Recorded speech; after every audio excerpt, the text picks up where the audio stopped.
Hey, everybody, welcome to another episode of the Unconventional Attorney Podcast. I'm your host, Christopher Small, and I am the Unconventional Attorney. Today, I'm excited to bring you another Attorney X episode. If you are unfamiliar with this, I am basically interviewing anonymously law firm owners from around the globe to find out what's working for them, the kind of revenue that they're really making, the kind of challenges that they're really facing, and uncovering all of the things that they are afraid to expose out there in the real world under their own names. Now, the only way that I can continue to have these interviews is for law firm owners just like you to come on the show. We all get to learn from the information and the experiences we share, and this is my call to action for you to come and join me as an Attorney X guest. It's very simple. It's 20 minutes. And if you come on, I give you a free t-shirt that you can't get anywhere else. So if you walk around and you see people wearing Attorney X t-shirts, it's because they have taken the plunge and they are Attorney X alumni. To sign up is very simple. All you have to do is go to theunconventionalattorney.com/Attorney X. You can pick a date and time that work for you, and when that date and time come, we'll chat. Okay, so that's theunconventionalattorney.com/Attorney X. Go and schedule your date today so we can keep up this really cool deal that we've got going on. All right, now let's get into the show. Hello, friends, and welcome to another Attorney X interview. Today, as you can probably guess, I've got Attorney X. Welcome to the show.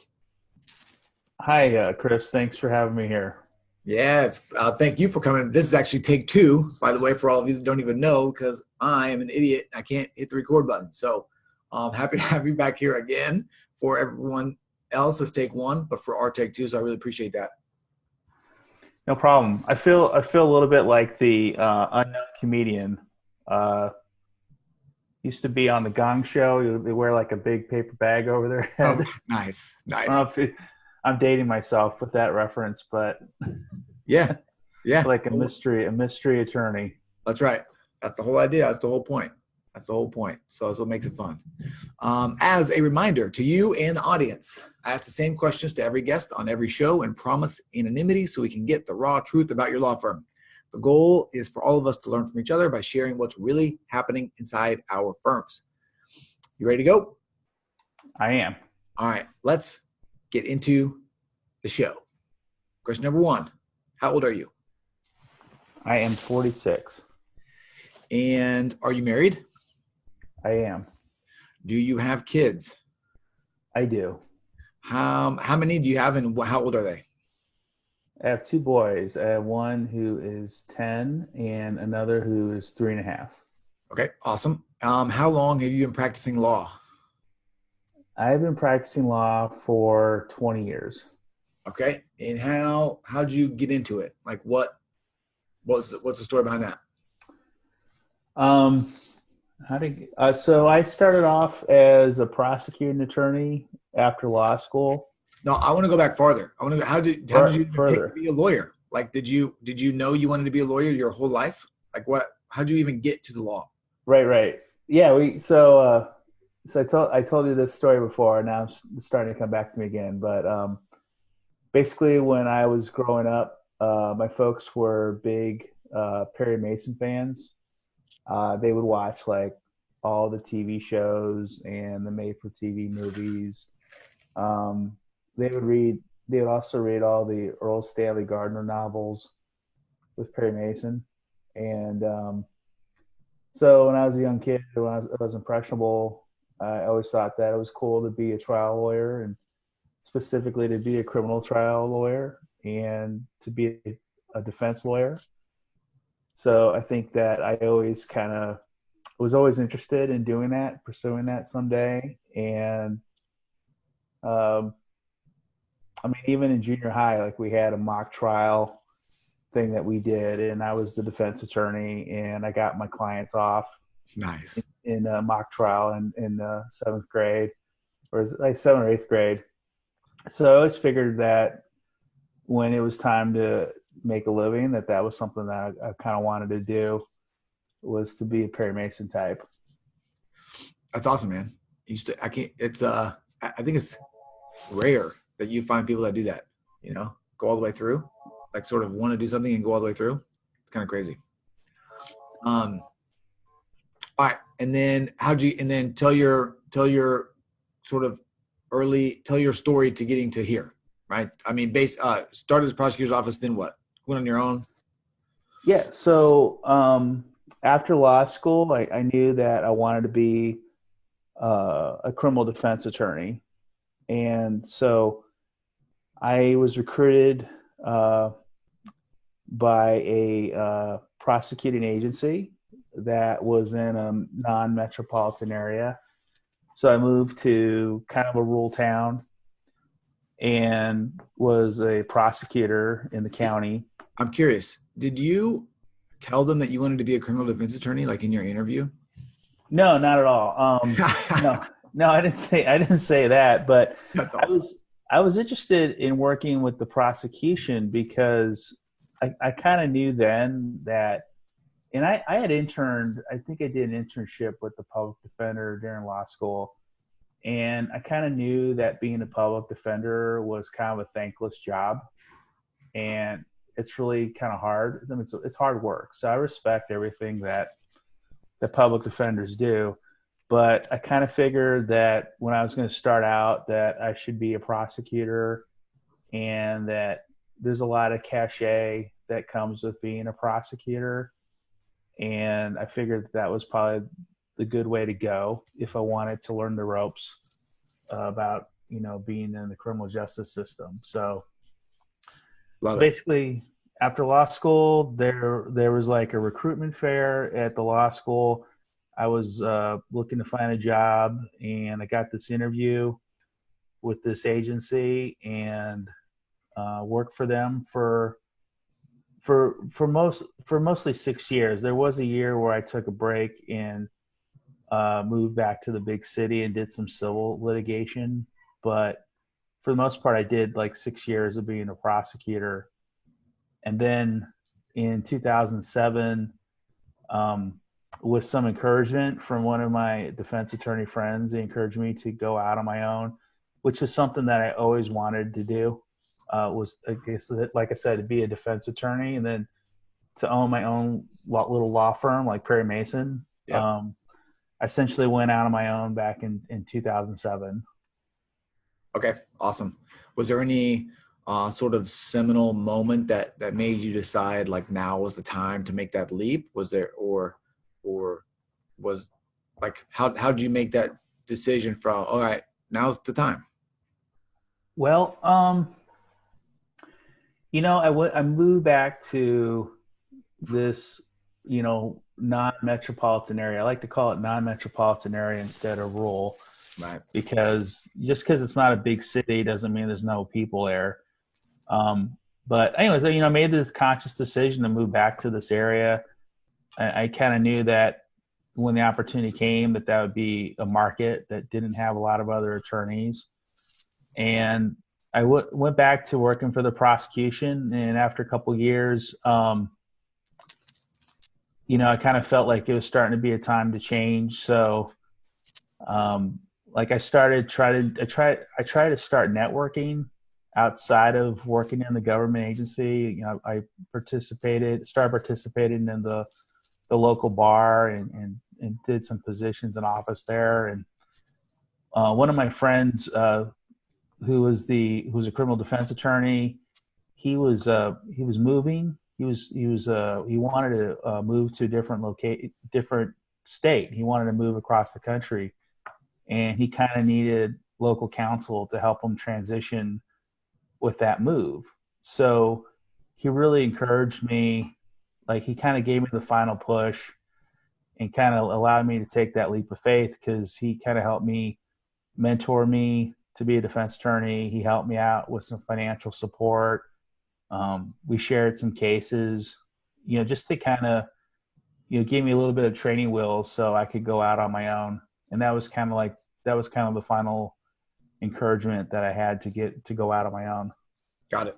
Do you remember like ballpark what you sort of came to the table with from a cash perspective when you started? Like I'm always there's always that people always want to know, well, how much do I need to get started in it? And so I'm always curious to know what What what I what you come used. with. Yeah, so that's a good question. So I basically had when I left that agency, there was some paid time off money that I got. So that was like a few $1,000s Mm-hmm. that I had in paid time off, and that's like a paycheck or two Yeah. from back then. And then I just cashed out of the retirement system, out of the state retirement system. So I kind of like, I mean, it was kind of like burning the ship. Is like, well, I'm not going to come back to this retirement system, so I'm going to cash out Right. what I got in it. And I took that money out, so that was like another few $1,000s. And then um, the attorney that I was working with, I think that I don't know exactly what the agreement was, but I think he maybe gave me 1,000 or two Okay. of seed Yeah. money. So Yep. there's like, I mean, there's a little bit of a cushion. Not a whole heck of a lot, but there was a little bit of a cushion when I decided to take that leap. Right. And you had a little bit of sort of not runway, but you weren't just starting ice cold. So you had a little bit of a walking start at least, right? When you went out. Yeah. So I, well, as far as income, so like we basically had some clients that we were splitting some fees on, and I think I got a court appointed contract. I kind of put out some feelers before I left the prosecution that I could get a court appointed contract, so I got that pretty quickly after I left Yep. the prosecutor's office. Cool. How did you get your first client? Um, yeah, the first client that well, that's a tough one. I can't. I'm trying to remember. We talked about this the last time too, and you couldn't remember, and then you had something that you came up with. I had a great story. You did, and I can't remember what it was though. But Well, it I was know what it was. So the very first court appearance, I guess they were kind of a client, but the first court appearance was the very same day that I went out on my own. And basically, the first day that I was out on my own and didn't have an office to go check into, I was sleeping in. So I thought I was just going to oh, be yeah. able to sleep in on my first day of work on my own. And that morning, like at 8 a.m., I get a call for one of the defense attorneys I know, and he was saying, "Hey, I need you to go cover court for me this afternoon. I'm not in town. I need you to go to court for me." And he gave me he said, I'll pay you $100 if you go to court for me. So I was like, well, you know what? This. I mean, I got to go to work. It's like nobody else is going to be giving me money. It's like I got $100 is $100. So I went ahead and did that court appearance that day. And, I think soon enough I was getting, some cases from the court. It was like $400 here, Right. $800 there to do these court appointed cases. And then that's how I just started. I mean, my first clients were almost all court appointed cases when I started. Yeah. But and that's sort of like a little sidebar for the listeners too. Like when I started my firm, I also did quite a bit of coverage work at the beginning. Mm-hmm. And I would say even if you're not a criminal defense attorney, I would consider reaching out to some people because it is a way to get some cash to sort of get out of the office.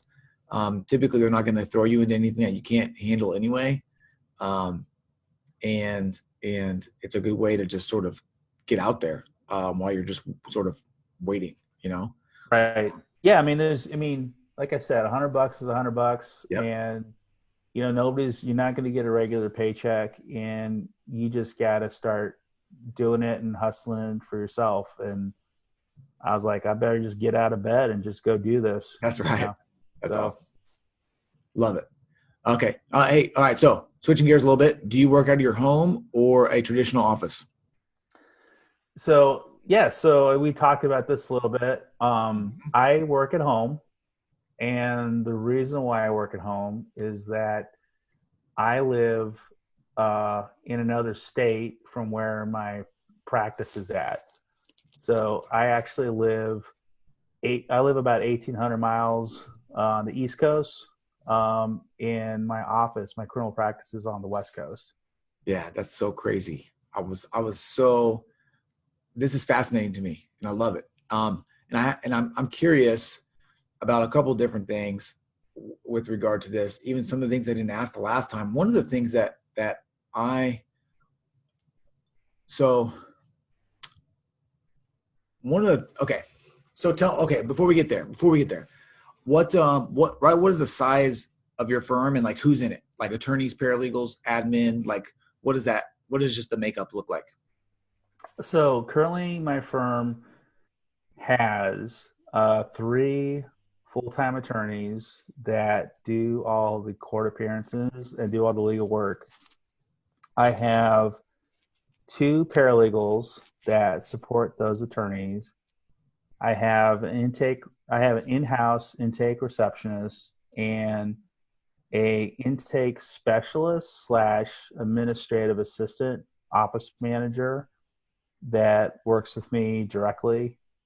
There's also another legal assistant. I have two staff offices. So I have a legal assistant in one of the offices, and then the rest of them are kind of in the main office. And I think I lose count. I think we're like, I think we got 9 or 10 employees, Okay. something like that. That's awesome. That's really great. So yeah, so I guess when I started out, when I knew that I wanted to move cross country, it was a decision that my wife wanted to move to be closer to family. So I basically told her, I said, when I feel like we're financially independent, we can go ahead and make that move. So for financial independence, for me at the time, that meant that I didn't have any student loans. Okay. So I was like, let me knock out these student loans and then we can move. And then, what happens. And I knew that I was moving. So I've had a couple of different associates over the years, but they kind of, at some points, like they either moved on or I let them go. But I made a conscious decision to try to recruit somebody who I felt like I could work well with. And essentially, I hired an associate before I moved. Like a year before I moved, I knew I was doing it. I hired an associate, and she, her and I were, handling all the cases. And then when I moved away, she gave me the flexibility because I had an attorney with boots on the ground who could handle day-to-day court. And then all I had to do was come back like every 6 weeks to do my court appearances or things that I could schedule when I came back in town. Yeah. And that was 3.5 years ago. And since then, I have added two more attorneys, an associate, and then I have a non-equity partner that I have as well. So nice. I've actually grown. I didn't like scale back. I've actually scaled up since I moved away from the physical location of my practice. Yeah. Okay. So I've at least two questions. I'm just so innately curious, and what's nice is the last time I didn't know anything about this, right? So you told me, and I was like, oh my God, this is amazing. Like, this is the coolest thing I've ever heard in my life, because you don't find this very often. And but you've done a couple of different things that are really, really interesting. One of the things, so thing number one that I'm curious about is, how did you decide it was time to hire another attorney? Like, are you looking at some sort of like specific financial benchmark? Did you just say like, oh, we're busy enough, like let's do this? Like, how do you have a formula? Like, how do you make that kind of a decision? Well, I've hired associates at different phases of my practice. So I hire I'll hire an additional associate just for different reasons. So, like, I would say that, um, I think at one time, like when I hired my first associates, I was getting enough steady work from the county with the appointed work. So I think there were times when I hired another associate. So I delegated them the appointed cases, which were under my name on the contract, but then I could handle like some of the private cases, Yeah. for example. So that was like one time, like that's why I hired with an associate, was to give them a certain percentage of the work that I was getting into my office. And then before I moved, I hired that associate so I would have basically my own in-house coverage attorney Right. who could handle cases when I was away. And she's also a very good trial attorney as well. So she was also building her own book of business, or I was giving her a book of business because honestly, I hired her. I was kind of starting to get sick and tired of doing some of the felony cases that we were getting. I was kind of tired of I don't know, dealing with some of the judges that we were in front of and dealing with some of the prosecutors that I was dealing with. Sure. I basically kind of handed those things off to her as well. And then the next associate that I hired, and I'm sorry if this is getting long-winded, No, but you're fine. We got time.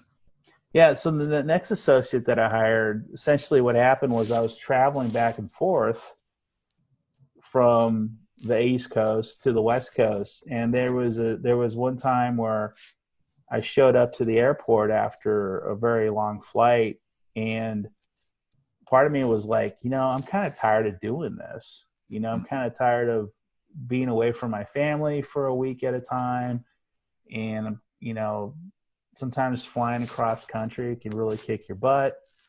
And I was like, I'm well enough. Like, I have enough money. Like, I don't really need to be doing this, all this travel. So I hired another associate to handle.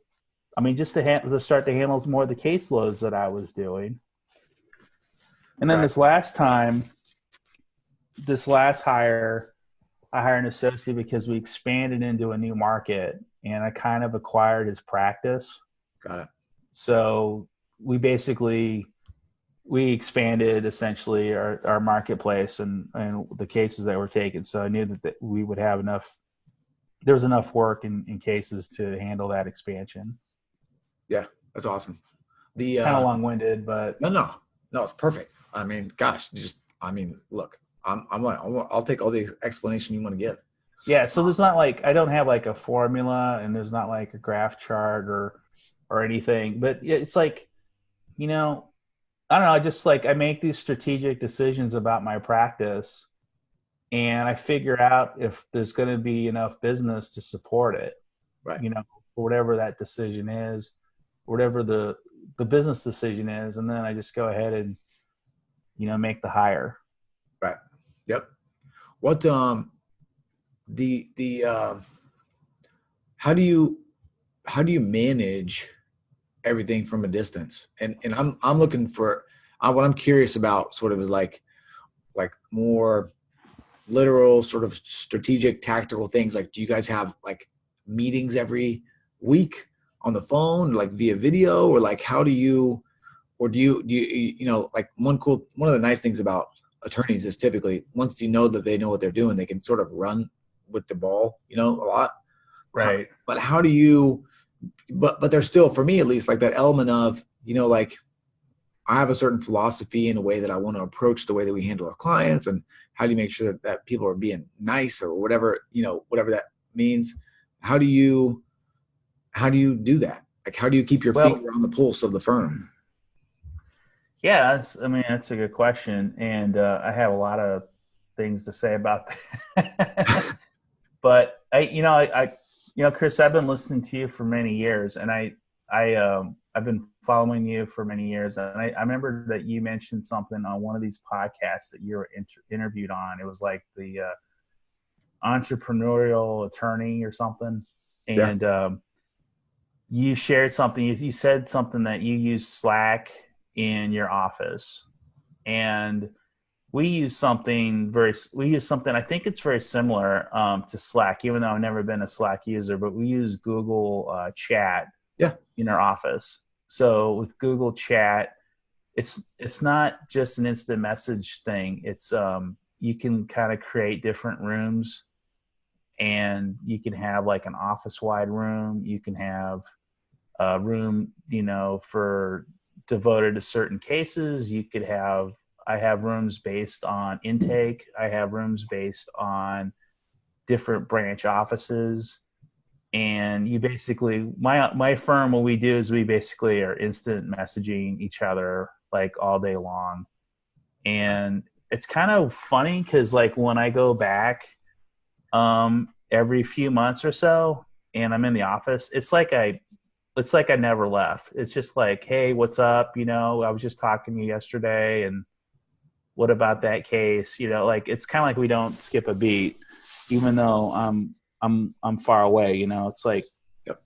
we're working virtually, and I would say this like a few years ago, I think it was more of a big deal, like a few years ago, but people are just like accepting the concept that people just work remotely.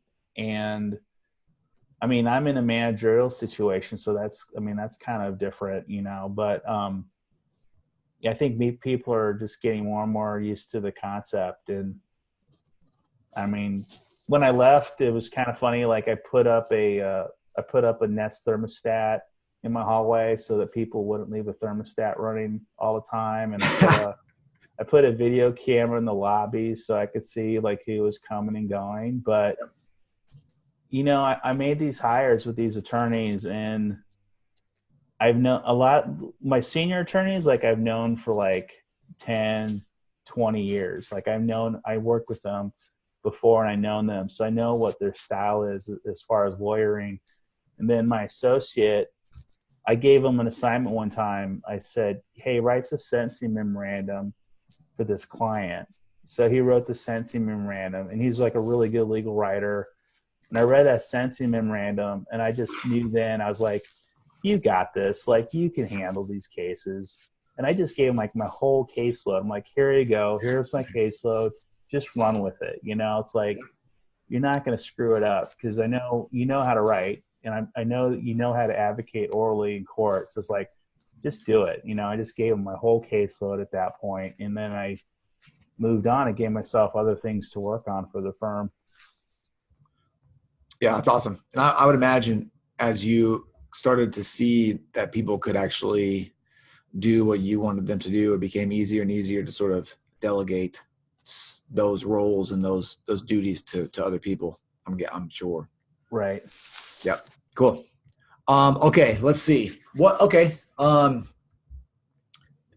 Last question sort of on this sort of like manager side of things. Any tips on hiring? Any of your positions? Any tips on hiring? Well, I'll say this: hiring is a hard thing to do. I think you don't want to hire too quickly.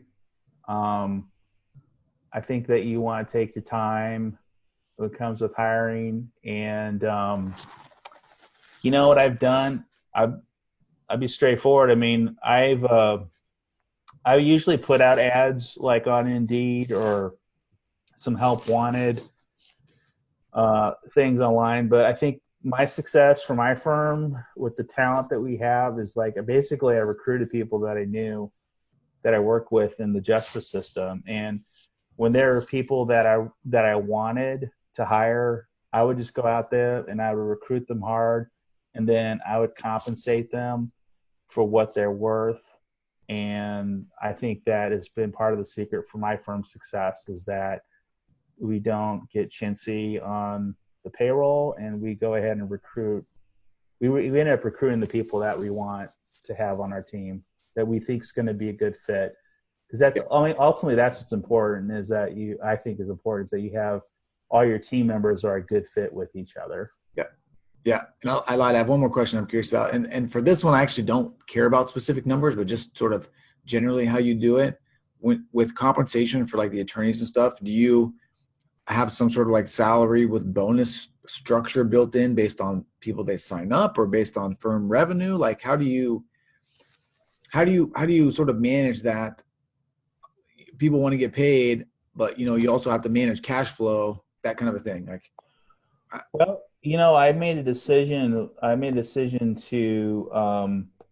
with my senior level attorneys, I basically give them a percentage of the business. okay, yep, They get a base salary, and then they get a percentage of the business. And I mean, I think they're pretty well compensated because we all end up taking home about the same amount of money. But on top of that, they get a cut of the business, and then I take the profits from the business. right, yep. All right, cool. Okay, okay, now switching gears a little bit. 2018 revenue, what'd you bring in? 2018, we grossed close to 990K in 2018. Yeah, that's fantastic.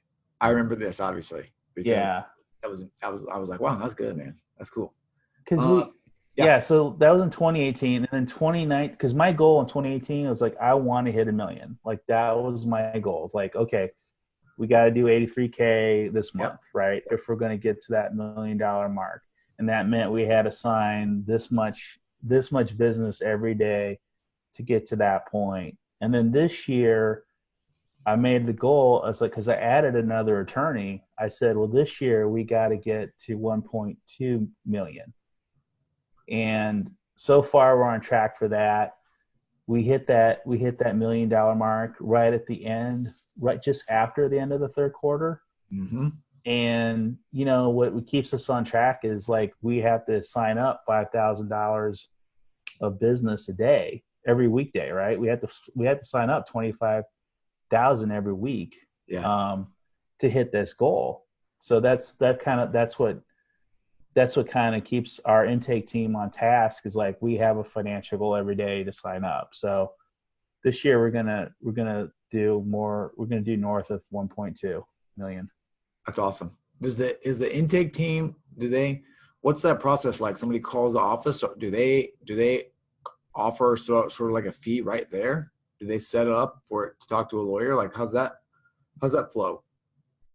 Yeah. So when what I used to do is I would have an answering service, and then I would call those people back and do like a consultation over the phone, and then, sign people up over the phone.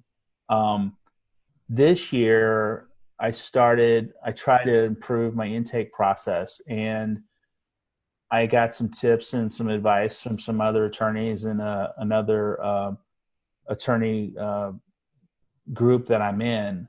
And we basically came up with a system that I'm doing now, is that I will have the phone will get answered on the first ring, either from my intake receptionist or my answering service.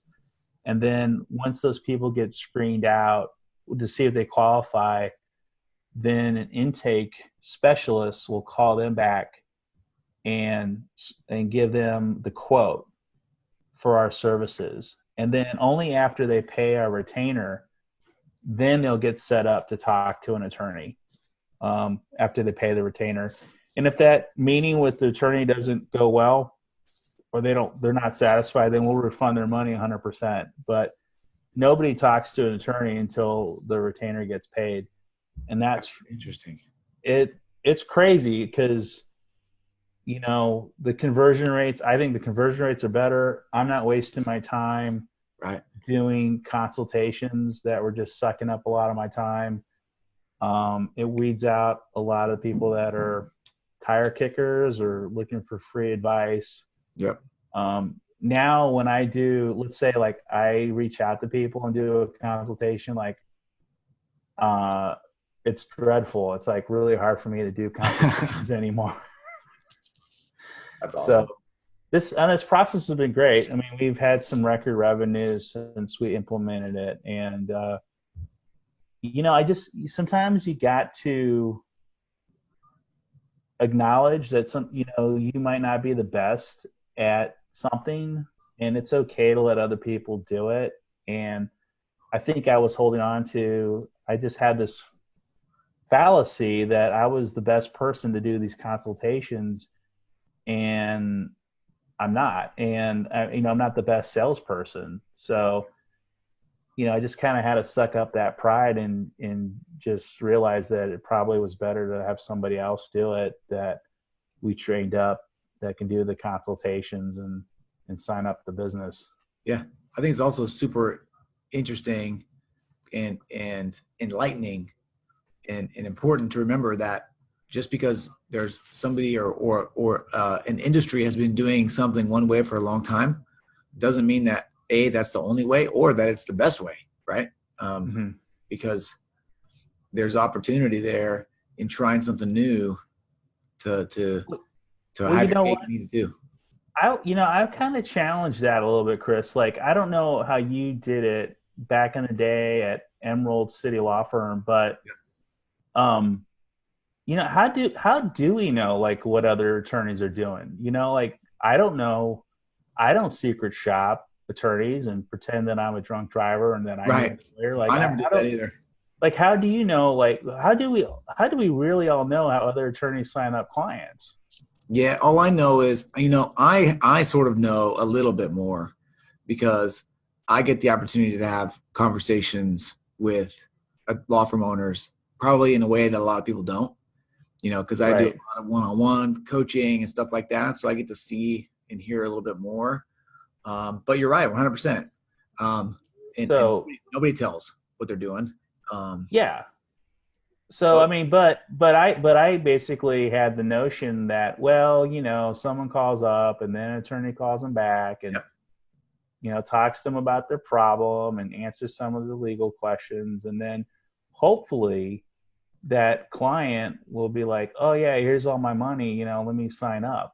But what I learned from talking with some of these other folks that are in my attorney networking group, and I went to one of their meetings and was talking with some of these attorneys at the happy hour, and the attorney said, why are you doing the consultations, and why are you doing this yourself, and I would give him like some reason why I was doing it. He's like, you don't need to do that. It's like, just tell people like, this is the price, have your intake specialist tell them what the price is, and I've been doing that. It's been working really well. And you know what? It's been really working really well for me. So it's really challenged the notion that, the attorney has to do the consultation, because I don't think that's right. In what you do, do you just sort of have like a menu, like a DUI is X dollars or whatever? Is that sort of how you do it generally? Yeah. So my intake staff knows that what we charge for different types of cases, and they'll go ahead and quote them based on that, what we charge, because we do all flat fee for our criminal cases. Yeah. I mean, there's something to be said to have someone on the phone just go like, you got a DUI? We can help you. It's this much money. We're really good. Like often that's all anybody wants to know. Like I always tell people, they don't, like you call a plumber, you just want them to fix a toilet. You don't want to necessarily or even need to know how it's done. Like you just want them to fix your problem. Right. When you call the plumber, like you're not talking to the plumber on the phone, you're talking to the secretary that schedules the plumber. And like my intake staff, they have the advantage. It's easier for them to build up the attorneys in the office. Right. Like they'll say, well, this is the attorney that's going to work on your case, and she's a really good attorney, or you're in this court, so this attorney is going to handle the case, and he's a really good attorney. When you're the attorney and you're doing the consultation yourself, it's kind of hard to build yourself up to that client. And I think a lot of attorneys think, well, if I tell them how to solve their problem, I'm going to impress them so much over the phone that they're going to just want to sign up with me. But it's not that easy, because, sometimes you have to tell people like the hard truth about their criminal case.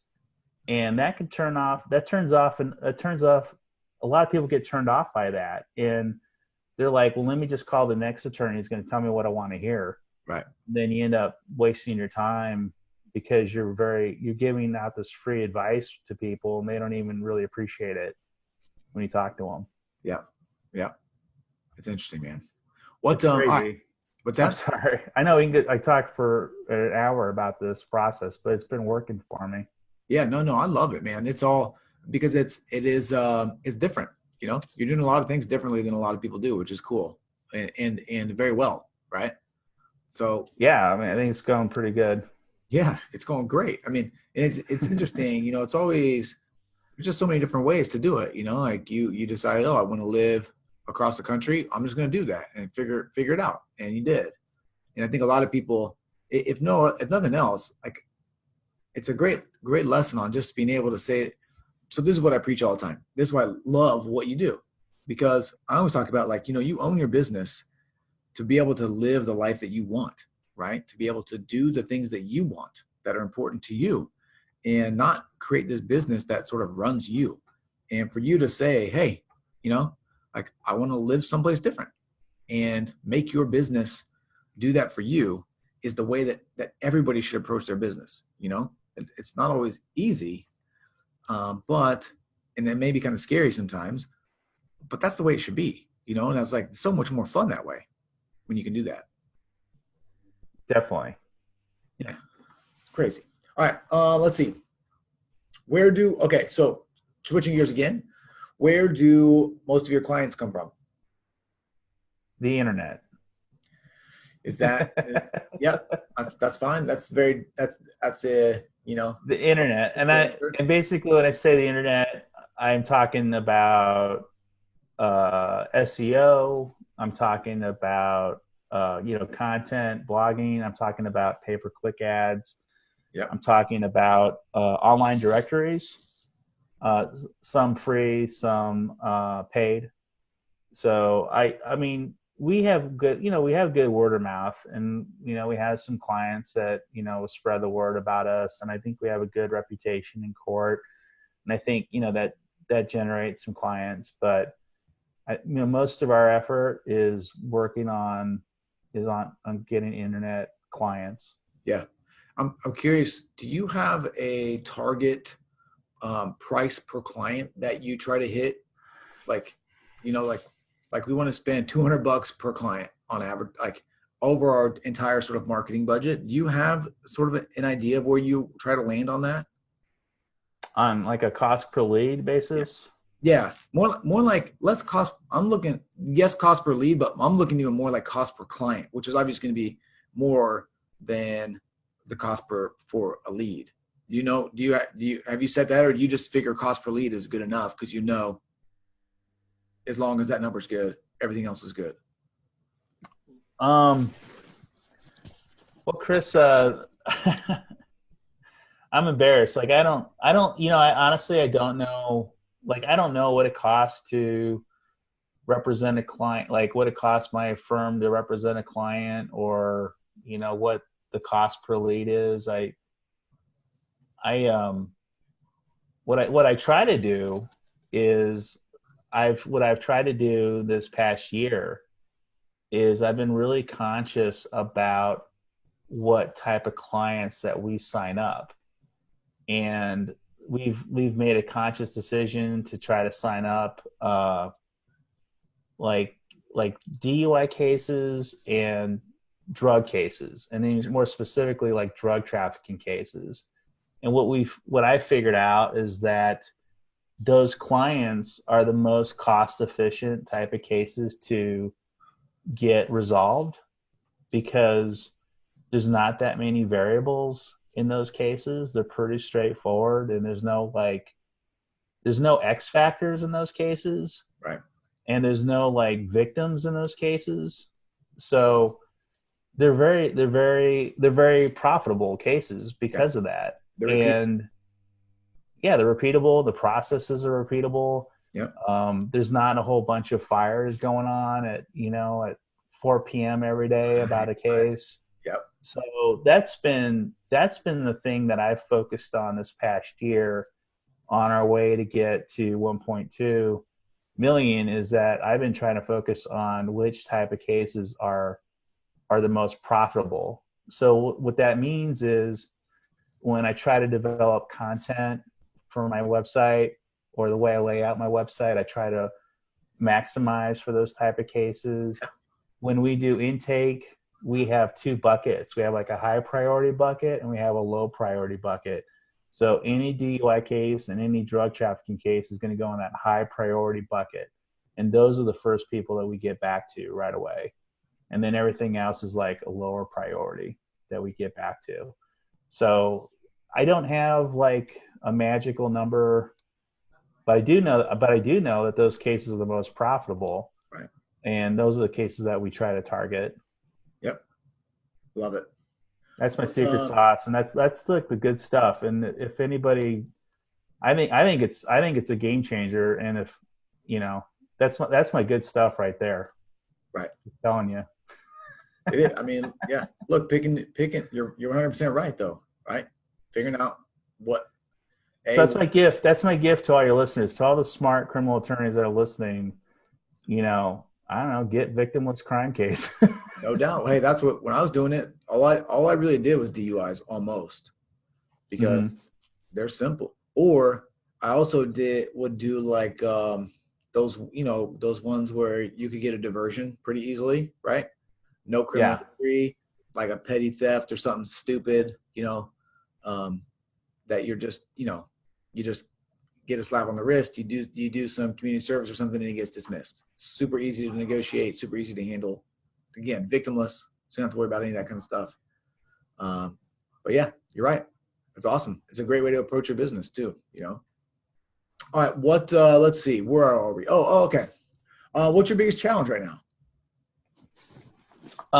My biggest challenge right now is I'm trying to find some new office space.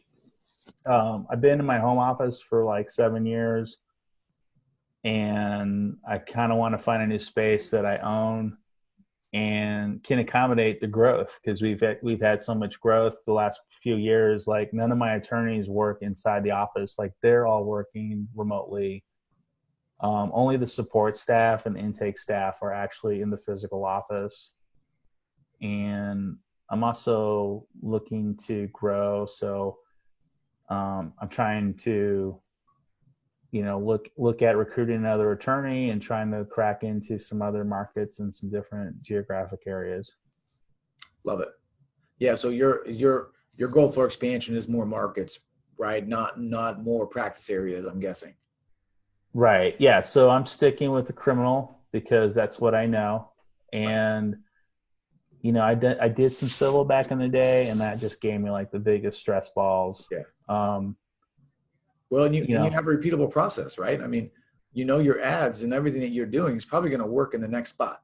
That's why I always tell everybody, like, you better be careful, everybody, because there are people like you out there, and me to a lesser extent, because you're just growing even faster than I am, but that are understand the idea of creating a repeatable process and just sort of like dropping that down in a new city and just taking it over, because it's doable. Right. Yeah, because I made a decision to expand in some other markets and some neighboring communities, some neighboring towns, because I knew that a lot of those assets that I already developed, like some of my online reviews and some of the other assets, like those things could just transfer to another market. And it's not 100% perfect, and you still got to grow organically SEO wise into a new market, but I've been able to expand into some other counties and courts since we've been doing this growth in the last few years. Yeah, love it. So I guess we talked about probably your biggest challenge is also part of your biggest goal, right? So what's your biggest goal for 2020, basically? My goal for 2020, I like to go to 1.5 million. I like to have another attorney in place in our office, and I like to have a new physical office that I actually own myself. I like it.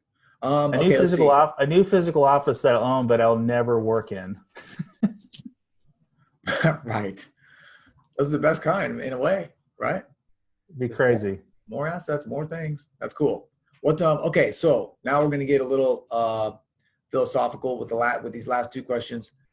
Question number one is, if you were doing something different when you first started out, and I mean when I first started out, first started maybe with your firm, what would you have told yourself? If you give yourself like one piece of advice, or if you could say, hey, do this one thing, or do this thing, don't do this one thing, what would that be? Oh man, what would I do differently? I think I would have tried to I would have delegated things to other people more quickly. I know that's cliche, but I think I should have tried to figure that out sooner than 12 years later, whatever. Yep. 10 years later. Right. Well, yeah, that's good. And then last thing is, what is your best piece of advice for all those law firm owners out there listening to the show? Oh man, I think that was it because I remember you asked me this last time and I like stumbled about it, but yeah, I think that's my best piece of advice is to figure out like who you can delegate stuff to. So if that's hiring another attorney, another associate, and being able to comfortably give them your caseload or give them, most of your caseload so you can do other things, go ahead and do that. If it means that you develop an intake process where you don't even have to do the consultations, it's like, do that, like figure out, what they say is like figure out what your best and highest use is and, delegate the rest. And the more I delegate to other people, the more time I have to develop like high level things and like work on marketing and work on systems and work on looking at bigger picture goals than being stuck in the day-to-day, client servicing and I don't know, the daily fires or the daily crisis or whatever. But like my firm has just gotten a lot of traction in the last year and a half because of that. Yep. Love it. All right. Thank you so much for your time and your transparency, and welcome to the Attorney X Alumni Association. All right, Chris, thanks very much. It's very happy to be here. Big fan of the show and your honesty and your transparency, and it's a real privilege to be talking to you today. I love it, man. Thank you so much. That's a wrap, everybody. Thanks again for listening. I really appreciate your time and attention. And a reminder, if you want to keep the Attorney X series going, there's only one way to do that, to get more of you on the show. To schedule a time to talk with me, talk about your firm anonymously, and get that free t-shirt, go to theunconventionalattorney.com/attorneyx. That's theunconventionalattorney.com/attorneyx. Can't wait to have you on the show. See ya.